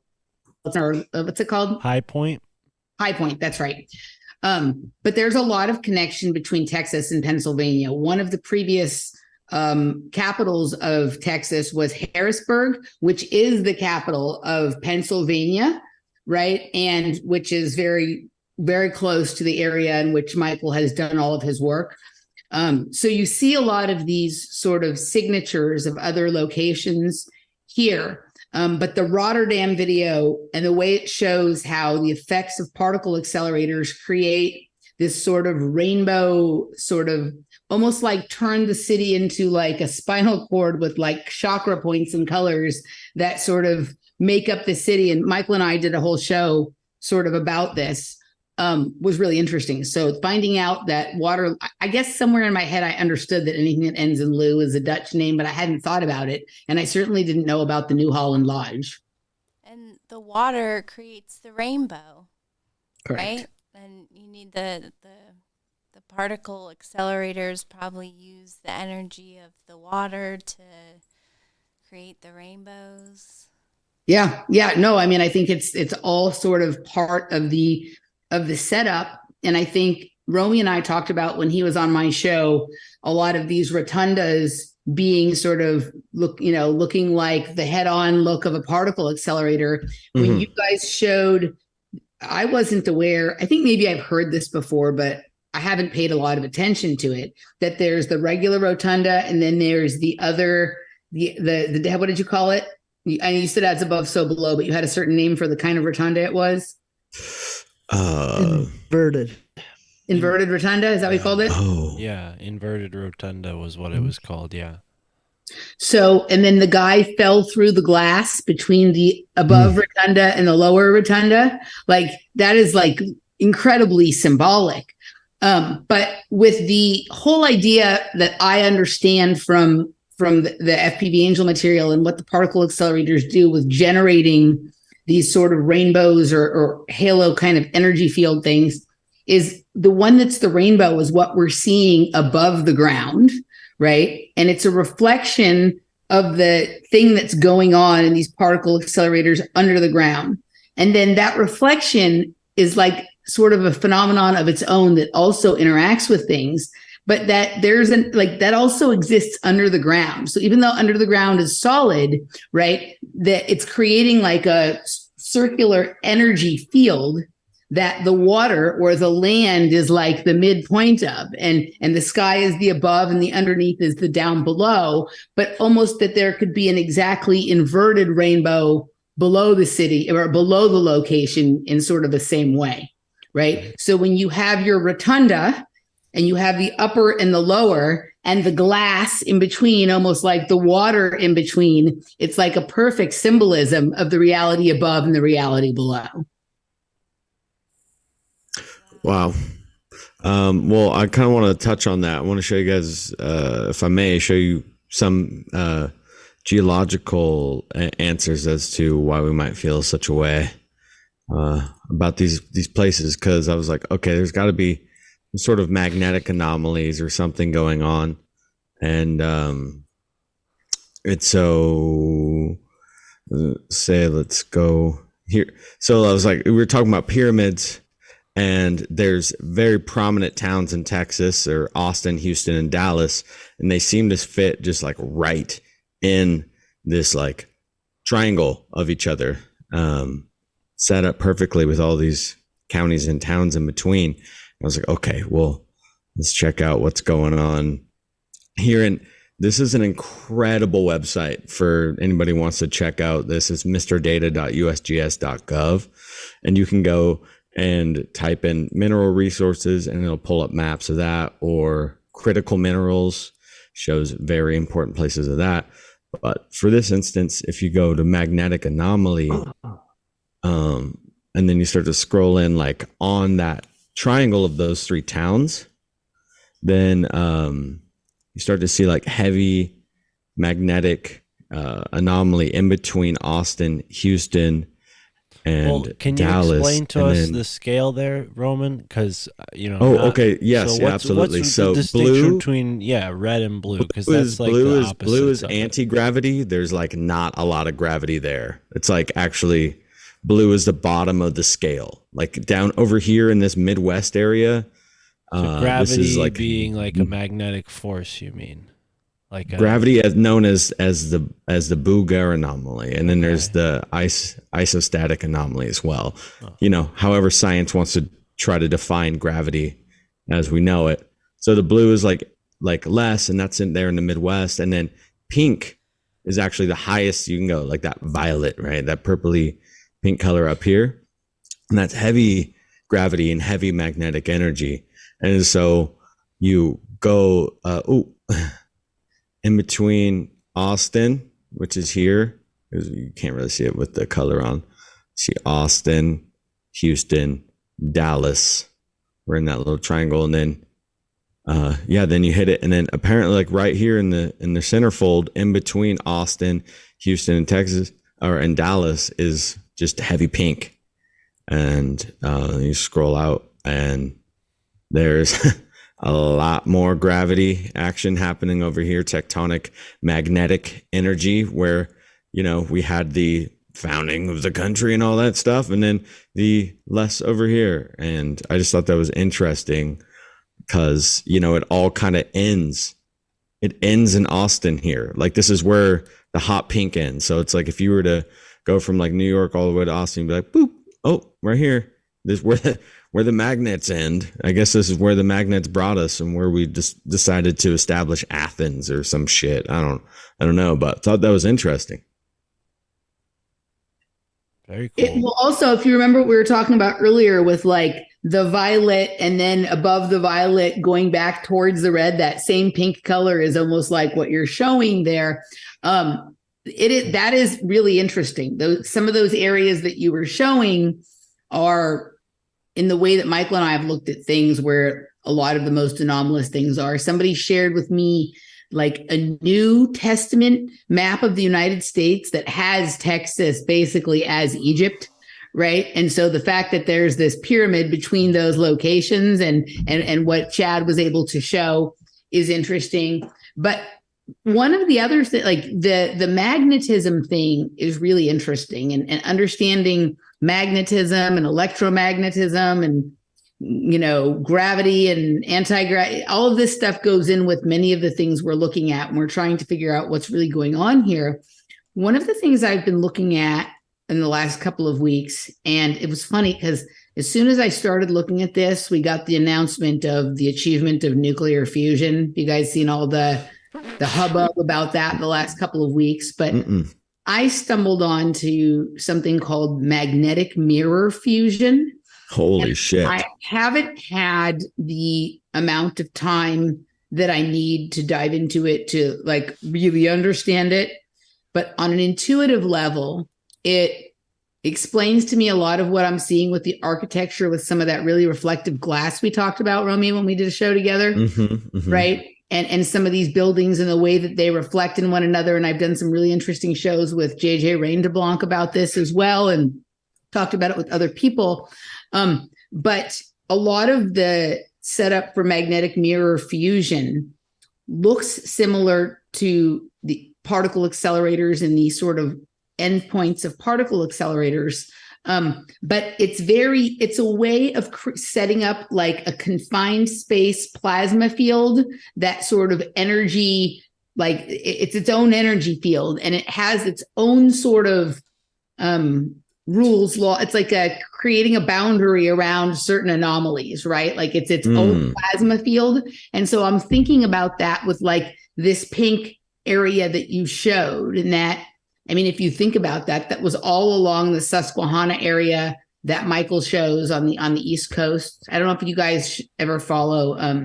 His name is Mud Fossil University. Have you guys looked at any of his videos? Oh my goodness, yeah, we've been aware of him for a while. Actually, some of his work is in Connecticut, like right in North Haven. He's found a bunch of really interesting stuff and looked into some things that were pulled out of the ground in this like ancient tar pit of some kind that they have. But we'll get into that when we cover Connecticut soon. He talks about that whole area that Michael covers with the Susquehanna mystery is like he thinks that's the carcass or the body of Quetzalcoatl, right? And he has like another dragon up on the West Coast and other ones in different places. And he shows, if you look at all of the like drawings and art and stuff that's been generated about some of these mythical beasts, like he can lay them over some of these geographic anomalies. And it like matches 1-to-1 in the same way you did with the pyramids and the buildings and stuff like this here, right? So some of those areas that you had highlighted are the same as some of the ones he looks at. And so, you know, if you guys follow the Electric Universe, the Thunderbolts channel, like the way they show what like plasma dragons are and some of these like geographic anomalies, the connection between magnetism or magnetic fields or magnetic mirror fusion, plasma generated things could be the similar phenomenon we're talking about in terms of that. And so it's interesting that there's a color coding that goes along with that you just showed us, Rami. Oh, wow. It's funny about the magnetic mirror thing is one of my favorite occult books, I like to call it, was written like in the late 1800s by this guy, P.B. Randolph, and he was like running cahoots with Madame Blavatsky, and he wrote this book called Seership, the Magnetic Mirror, and it's all about doing these like clairvoyant experiences to enhance your psychic powers by getting in a room with mirrors and placing magnets close to your body and doing different experiments. And and now we have this magnetic mirror fusion, kind of talking about opening portals and whatnot. And, but occultists have been playing with that for over 100 years now. It's kind of crazy. But of course, modern science always just, has to put a new bow on it, I mean, if you can create a confined plasma field by this sort of mirror on both ends, energy generation control kind of thing, and that this is all being done in the same locations where people have had all kinds of strange time and space anomalies that have been related to occult things, or in some cases, nuclear radiation facilities or power plants or whatever. But if it's really this like sort of generating access to other realms or, sort of transcendent clairvoyant seership experiences, whether you're actually going somewhere else or just seeing somewhere else or something is fascinating to consider. And I would say that one of the, and like my mind thinks about these things, though I don't know that they're like linked in the hard, fast way one would like to say, but the magnetic mirror fusion is something like that. When I used to look at the same information, those words weren't there. They were using more standard accepted terms for the kinds of things that we thought were studied at these facilities 8, 5, 10 years ago, that being nuclear fusion or the term fission or a few others, right? But we're allowed to talk about fission and we're allowed to talk about nuclear fusion, but we're not allowed to talk about cold fusion or Leonard unless it's in a negative light. And who the hell's ever heard of magnetic mirror fusion before, right? But remember what one of the first Mandela effects was? We all thought it was mirror on the wall, but they said then it was magic mirror on the wall. Right? Yeah. Hilarious. I thought the There's the first clue. Mandela effect was the Nelson Mandela one. Right. But when it got like when everybody started paying attention to it, it was Berenstain Bears and mirror on the wall, right? Yeah, you're Yeah. right. Yeah. Yeah. I agree with you though. That was obviously the what generated the idea. But Mandela is the mirror, man. It's all the letter M, baby. It's that liquidy water of the conscious time void. Right on. Well, we have some messages from listeners, people who want to get in touch with us and tell us about their experience. Can email us at esotericamericapodcast@gmail.com. But while we have you here, Emily, maybe we ought to ask you what your thoughts are on the Scarborough building, because according to this listener, there's been a bunch of ghost sightings, even one that her husband had encountered. So maybe you're familiar with that building? I just want to make sure. Hold on, I think I'm muted. Okay, No, no, you're I'm not. good. I just want to make sure I'm not confusing it with the different building because I had something pop right to mind, but I don't want to confuse it with. Okay, yeah, this is an interesting building. Okay, so this building, I've been to this building before. I don't think I've ever been inside this building. This is an interesting building. I really like the front of it here. Let's show so people can see. I was thinking it was a different building than it is, but it's not. But I've definitely seen this building. This person had said that there was ghosts, and actually, I feel like is there a bar in this building? Maybe I have been to this place. I think we went to a cocktail bar at this building. What was the story that this person was sharing? So they say that while working overnight completely alone and locked in, he, referring to her husband, was spooked so bad he packed up his tools and called the guard. He was working in a steakhouse doing some repairs that could only be done when the kitchen wasn't full of staff, and he was leaning into the machine he was servicing with tools in both hands. He was focused and busy. Suddenly, he got a cold chill up his spine and the hairs on his neck stood up. He felt something pinch him on his right side above his belt. Not a little pinch, but like a pinch using your knuckle and thumb rather than your fingertip and thumb. He immediately stopped what he was doing and called the security guard and packed up his tools and left. And she mentions at the beginning that him and the security guard were the only two people in the whole entire building as far as he knew. So, that was their experience there at the Scarborough. I think I know who the message is from. I think I know this listener because I know there's a listener here in Austin whose husband repairs restaurant kitchen equipment, and I imagine Shout out that there's to Bubs probably Bird Bear. That's their email. Bubs Bird Bear. Yes, I know her. So actually, I used to work right near that building, and I do think I've been to a restaurant in there, but I can't say that I have any experiences or I've heard much from it. But it is one of the most interesting looking Art Deco buildings, certainly like the forward facing of it of any in Austin. And I just was looking at the Wikipedia for it, and it's kind of interesting. The Scarborough Sons hired architects Wyatt C. Hedrick and Edwin C. Crissell. It's a different Crissell, but I have a cousin that is a famous architect also with the last name Crissell. It's a slightly different spelling. Wow. And you guys had Edwin Waller, right? Yeah. Didn't you talk about Edwin Waller? Yep. Yeah.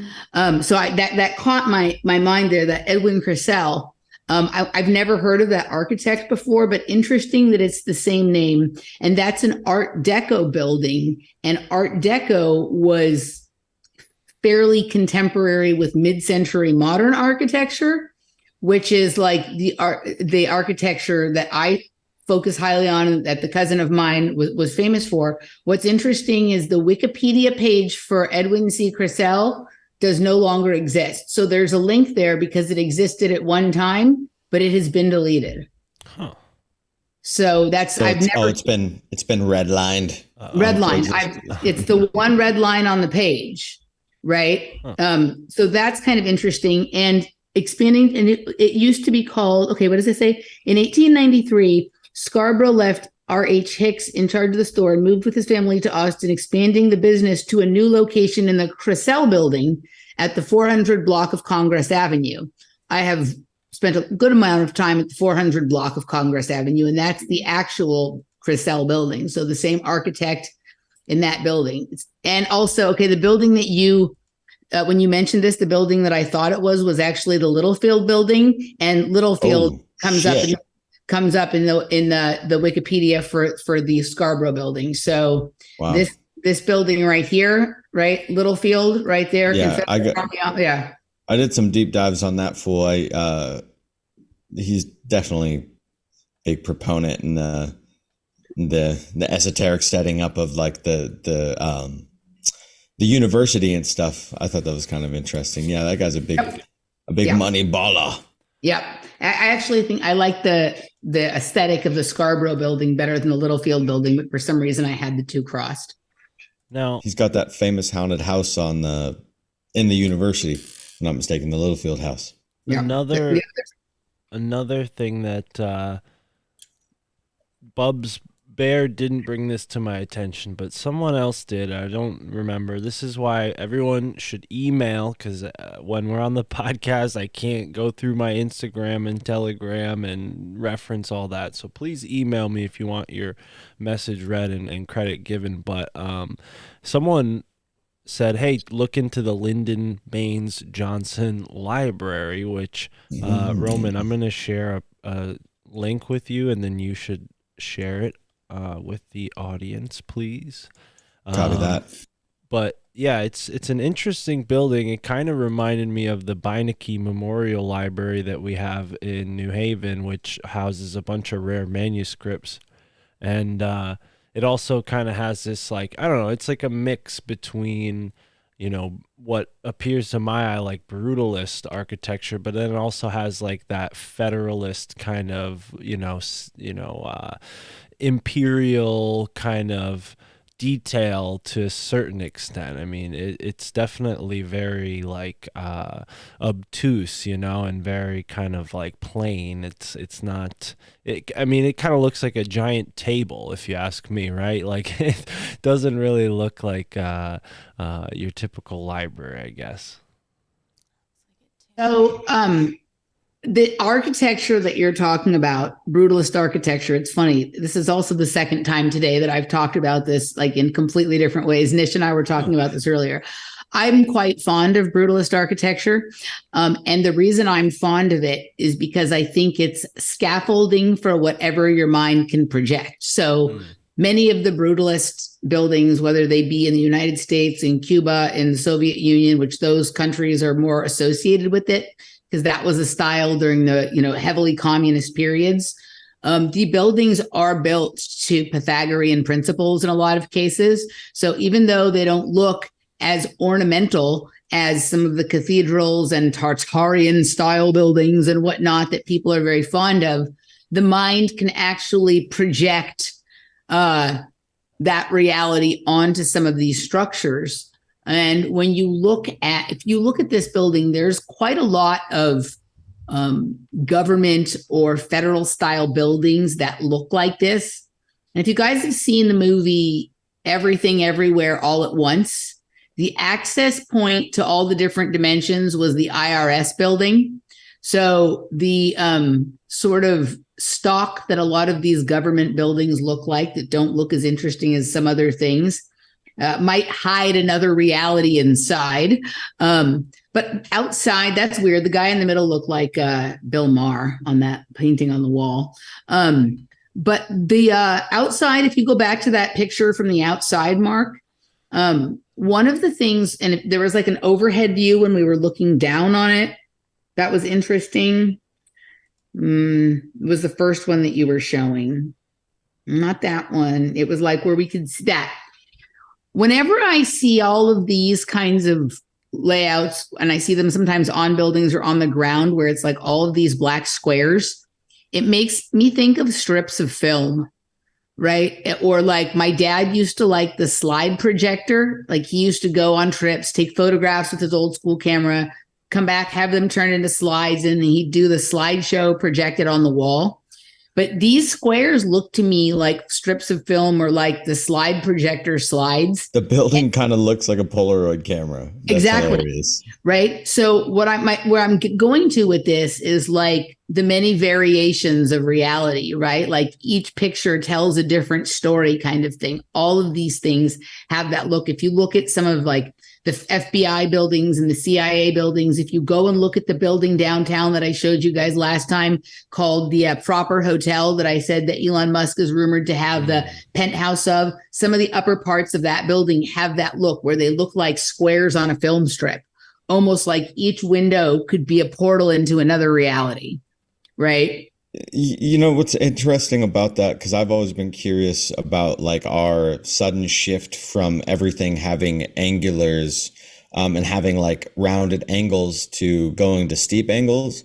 And like the like kind of spiritual connection between that is well, corners are like vortexes, like creating like a perfect angle or creating like a corner is like it's a way that it can kind of like trap energies and trap spirits. That's why when you do the rotunda ceremony, when you're letting like the president or whatever is having its ceremony with the black box in the middle and the soul is supposed to whirl around, or like a teepee, for instance, you know, the smoke is supposed to whirl around and go out the top. And that's where the energy is exuded, is when that the angles are at that perfect vortex on the top. So, but we moved away from that, and like old Renaissance style architecture, like you're talking about, like has ogival.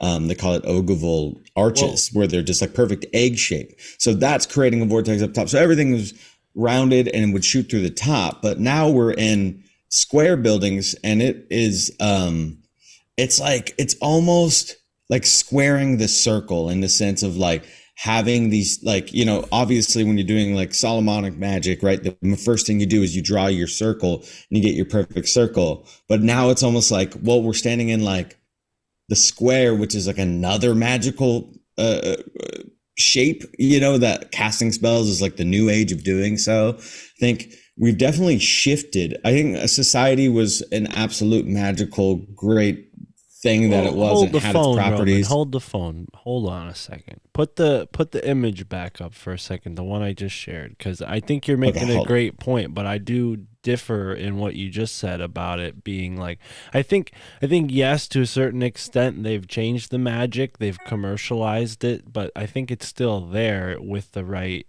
lens, you know. And so one thing that I noticed with this building in particular is that slight like curve to the walls there, and it kind of reminds me of not only these temples in Egypt and the gate to the cemetery in New Haven, but it also kind of reminds me of those Shinto gateways, you know, in the way that you have. And I'm going to share a picture with you in the chat real quick, Roman, if you could share this next picture. But yeah, it kind of reminds me of this Shinto gateway. And to your point, Roman, you know, you have this like these corners, and like energy is like moving through this gateway around those corners. Oh yes, very much. But you know, you compare this picture, or at least just the shape, with what we just looked at, it kind of is reminiscent with those big, like, you know, corners coming off the top of the roof, and it almost has, like Tara pointed out, like a tomb-like feel to it too, like Lyndon B. Johnson. I don't think he's buried there, but the books certainly are holding, you know, the words of, you know, people who are long since passed. And I mean, you know, not to take things into the conspiracy angle, but I don't think Lyndon B. Johnson is our most upright standing president. If we're gonna list them all, you know, he's probably in the low bottom of the morally, you know. But anyways, yeah. So. Well, I definitely wasn't alluding to these buildings not being able to harness energies. I think they harness almost more spiritual energy because they add more angles. And it's like, I've heard people tell stories. I love people's ghost stories. I'm always trying to hear people's ghost stories. You know, any parent, like any haunted houses you've ever lived in, please hit me up. Let's do a Zoom about it on the Patreon or something. I love ghost stories. Anyways, but a lot of common themes is that they'll have a corner that's darker than a corner. it's darker than dark, and the shadow is like beyond, reasoning, and they're like there's something lurking in that corner.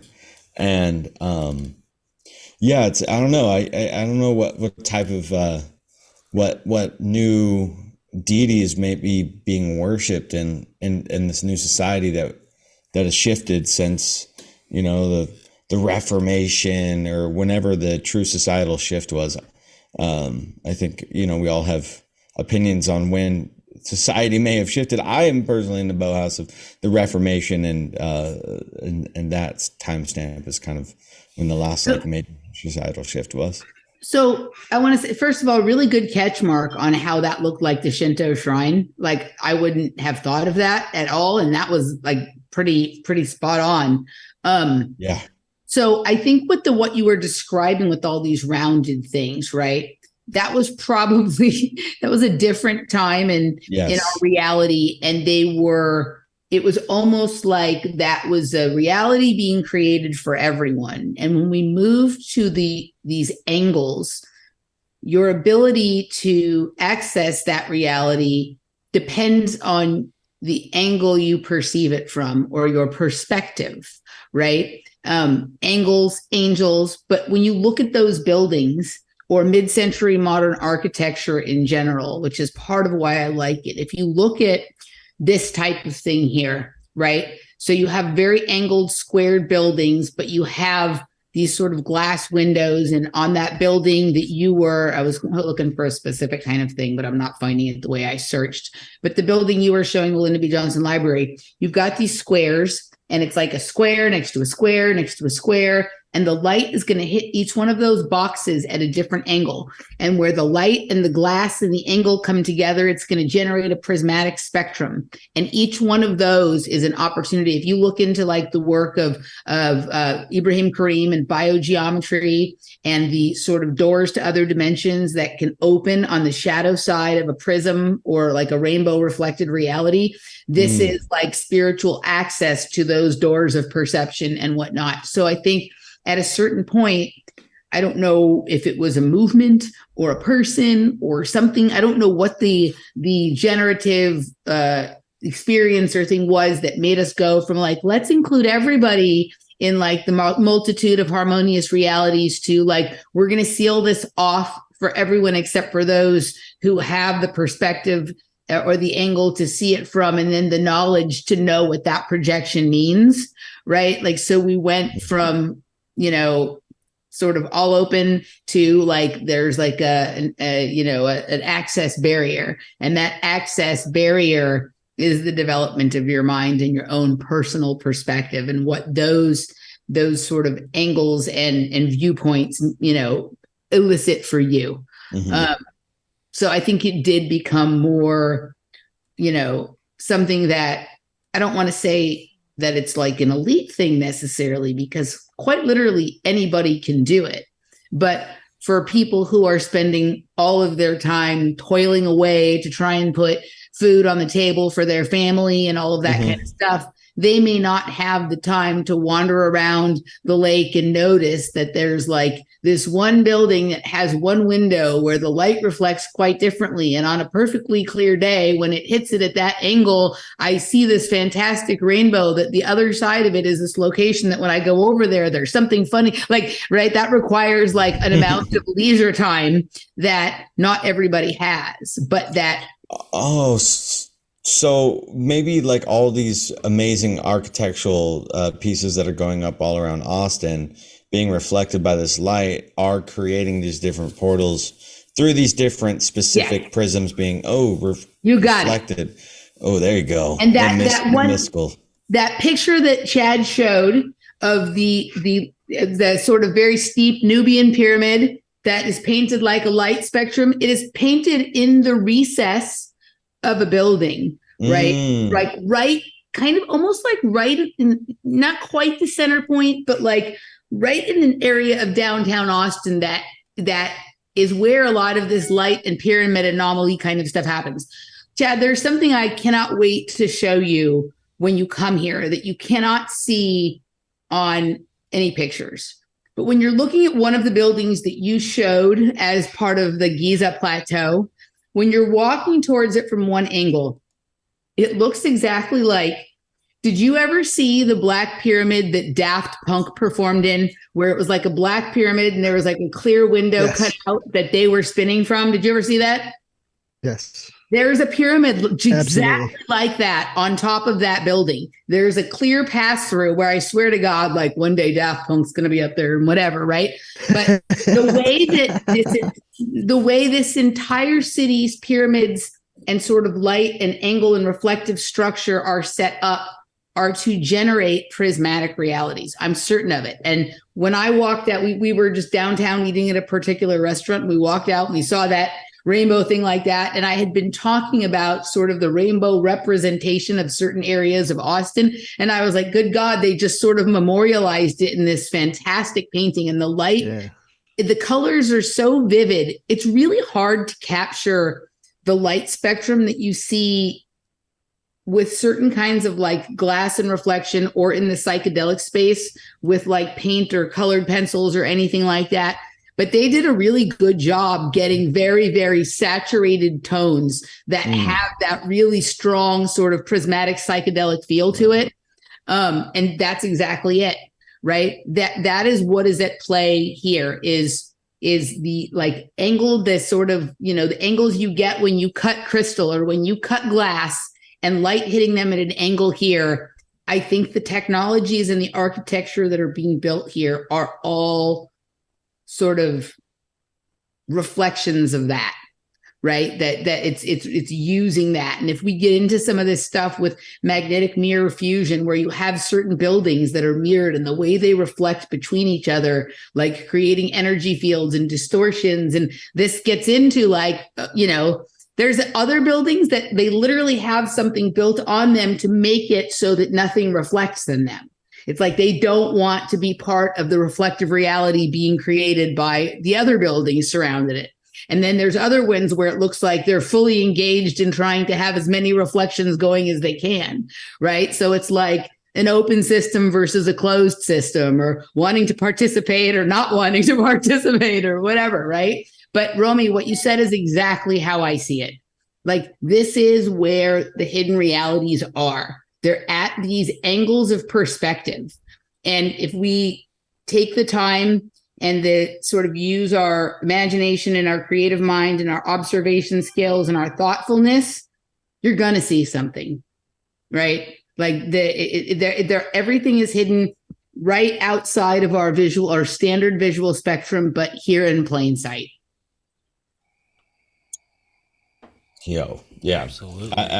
There's so much to tear into when it comes to breaking into the angles and why we really shifted architecture, because it was like why what's the like where do we even go to try to find out when and where and why and how we actually shifted architectural reasoning.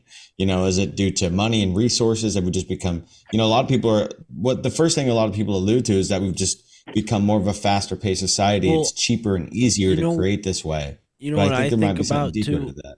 I think about it like, there's only so much space in a city, and maybe, architects have this sort of idea that, well, that building's old, I can build it better, right? Like, we don't consider it from their point of view of like, oh, I'm going to create something better than that, right? And I think that's like a compromise now that they have to make with ambition and material resources, right? Like, they want to build something big and magnificent, but now they're trying to cut the cost. So now, instead of using maybe what they would have used 100 years ago, that would have possibly been more expensive today than it was then, so you have steel and aluminum standing in for like cement and whatever else, right? I mean, that's just my speculation, but I think that's a lot of what we see, where people, we as non-architects and people who just marvel at these buildings don't have the same perspective of the builders themselves, who are like, no, we're going to tear this down and make something better, right? What is better, it differs from person to person. Mark, I think also one of the things that has been part of this is I think they're harnessing energy from reflection, both in the sky and in the water. So at a certain point, using building materials that were reflective, and this gets into a little bit what we were talking about with magnetic mirror fusion, but it seems like reflection is a way of harnessing energy. I don't know if it's just from like the water in the sky or literally from other realms, right? When you think about, we've all seen these like astral cities or these cloud cities that are kind of there. Some of these buildings with mirrored surfaces, if you look at some of them in some cities, they're angled towards the sky this way, and they're not solar panels. So it's a different kind of technology. It's some sort of reflective energy harnessing, or like it could be powering something else. Like it could be that there be like people in another dimension who were like, let's call our friends and have them build the mirror angle here so we can grab some energy from that reality. My guess would be, I mean, what does that Geordie Rose guy say, that we're going to harness other dimensions for their resources? Like, I think some of this could be part of that, and it could be us harnessing energy from other dimensions or others harnessing it from ours. And there might even be like a back and forth. Like if you can create an energy field between two reflective surfaces, and you have one up here and one down here, and there's just energy moving back and forth between them, and it's an eternal source of energy that nobody even needs to know about, that doesn't have to, steal from Peter to pay Paul kind of thing, but they're not ready to let everyone know about it, because then the rest of us wouldn't pay the energy bill, and like there would be no time, because there would be no meters, and everything would be different. Right. So one day that will become apparent to everybody, but I think we're seeing some of that now. Yeah, I think it's definitely, go ahead, Tara. Just the way that we're interpreting the things that we're seeing and then sharing it is creating that, like, our own new collective conscious perception of what reality actually is. And these things that we see and the signs and the language we use and everything go to create that, or it creates it it moves us closer to love. Yeah. I urge everyone, and have to remind myself of this sometimes, to spend as much time in like, what's the flips? Like, we look at things and we're like, what are the fuckers doing?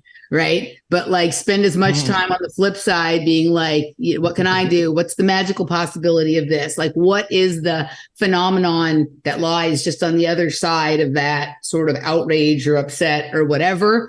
And I think the world starts to look like a different place. Like, I feel, after all of the stuff I've done for the last year and a half, 2 years, synchronistically with Michael, and having these adventures in time and space, I'm much more optimistic about my life and the future and what's going on around me than I was for many, many years. So yeah, it removes the barriers of time and space.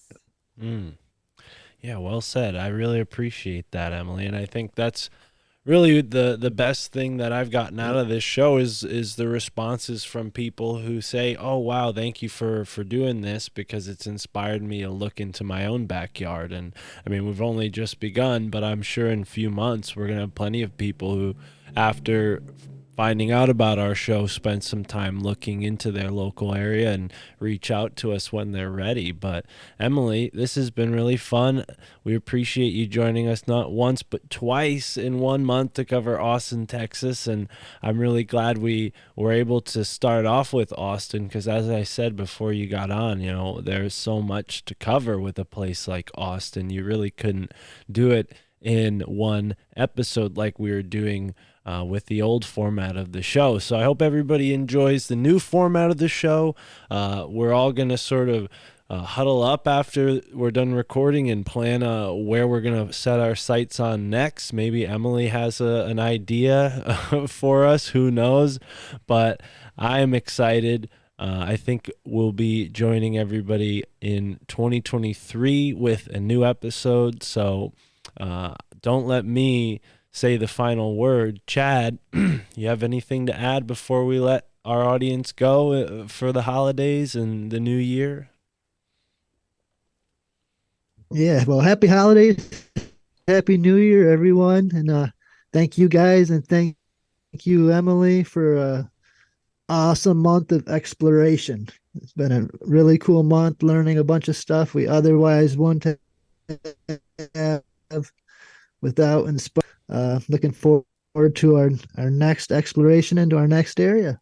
Absolutely. And Tara, final thoughts before we get to 2023? Well, my mind always goes blank, but I'm just I'm looking forward to looking into our backyard in New Haven. Yes. Yes, in we're Milford, and I'm really, like, again, grateful for all that I have listened to and will be taking in from all of you and from Emily sharing what you share. And it's like, hopefully I'll be able to share something valuable one of these days. You have. Oh my gosh, she's always so hard on herself. But you have. Don't say that. Don't worry. And Many, many, You, many, many, many, many you have and moments you of will. valuable goodness. yeah, and we will get to Connecticut soon enough. So maybe that's where we'll go next month. But Roman, thank you for being here, brother. Any final words? Yeah, Emily, thank you for being awesome. You rip open the void of esoteric America. Now we have fallen into a trap of change and some Mandela effect of our own. So the structure of the show has forever been changed now, and it was a pleasure to weave with you. I mean, honestly, you've gone deep, you've gone hard, and you're a fantastic researcher. And the way that you view things is awesome. And for all of the amazing, beautiful, awesome existers out there that listen and support the show, thank you guys so much. Definitely tune in on when and where we have to go next. Who's ready? Who's ready? Yes. Who's ready to look at, like, come on, let's go. Have you guys not heard enough to be intrigued? Are you not entertained? Well then, Absolutely. I now shout you a challenge to look into your backyard and email us with an area of where to explore. Guys, I want to thank you so much. I've really enjoyed spending time with you this month. I look forward to doing it again and hope maybe when you get to exploring Los Angeles, I'll be invited to contribute then as well. A tip for you as far Ooh. as a place that, like, I'm pretty high on for exploration, but haven't had the sort of space and time to do it, is actually Indianapolis. It's pretty interesting. Like, Michael and I came into several shows, Michael and I did, but we never got to, like, the super deep dive. So I'd be happy to sort of point you in some directions and give you some background if you decide to go that way. I'm not an expert on it, but it definitely piqued my interest.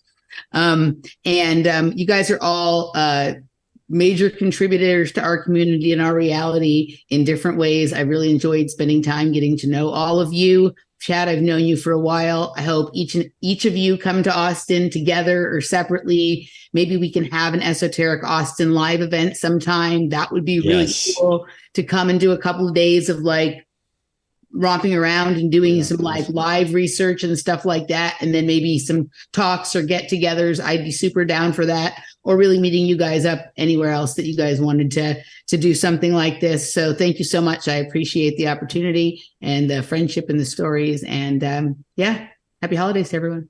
I love it. I love it. What a great way Thank you. to wrap up 2022. Roman said it better than I can. Hit us up. Get in touch with us. Maybe you'll find your way onto this show. Emily, thank you so much. It's always wonderful talking to you, and I really appreciate you joining us not once, but twice to get into amazing Austin. And until next time, we'll see y'all in 2023. Enjoy exploring your way through the holidays.